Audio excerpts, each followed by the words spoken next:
Okay, I'm going to preface this post by saying this is not a Vox Machina post, or really even a D&D post. I don't even go to this school. But my kids and I were talking about Vox Machina today because we've been watching the show on Amazon. Because it's funny, and it's in a genre that we do a lot of gaming stuff with. We just don't play that game. And one of the things that I was kind of chuckling about with regards to that show, or just kind of thinking about, was the fact that any one of the fights that you see in the show, basically everybody who's in the little hero group does about 3 cool things, and then the fight concludes in some way, shape, or form. It comes to some kind of... Sometimes it might go as many as 5 things, but generally it's about 3 cool things, 3 silly things, funny things, things go right, things go wrong, but everybody does about 3 things, and then the fight's over. This, to put it lightly, is not how D&D combat usually plays out. You know, the standard joke being 20 minutes of action packed into 4 hours.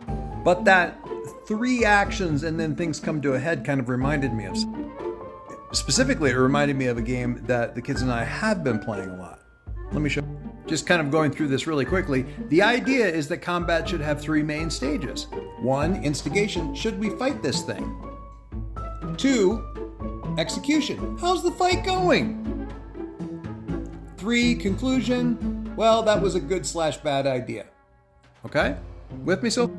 Most games follow this to various degrees, but the key with Electric Bastion Land, which is a variation of Into the Odd, or the current evolution of Into the Odd, is that I want as little time as possible between each point. So in the first turn, you've decided to fight.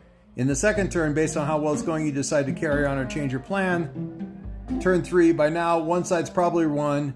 Both sides are so close to death, it's going to end one way or the other. And that has been certainly our experience with both Electric Bastion Land, Into the Odd, Agents of the Odd, any of the Mouse Rider, any of the games that are basically originally based off of Into the Odd. This has been very true in terms of how the game's play. Let me say it straight out. 3 rounds and you're done. And honestly, if it goes 3 rounds, you've probably been somewhat lucky. Where am I going with this? I think it's funny that the show edits the combat in such a way that it's presented with this kind of high-octane action that the game it's supposed to be based on doesn't typically provide. But there are games out there that do that. So if that's what you're looking for, maybe ask around.